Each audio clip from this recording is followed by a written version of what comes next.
తన తూర్పు పరిచయమే చేస్తాడు.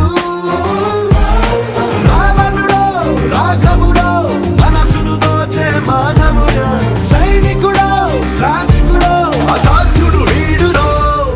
వీడు 6 అడుగుల బుల్లెట్టు, వీడు ధైర్యం విసిరిన రాకెట్టు.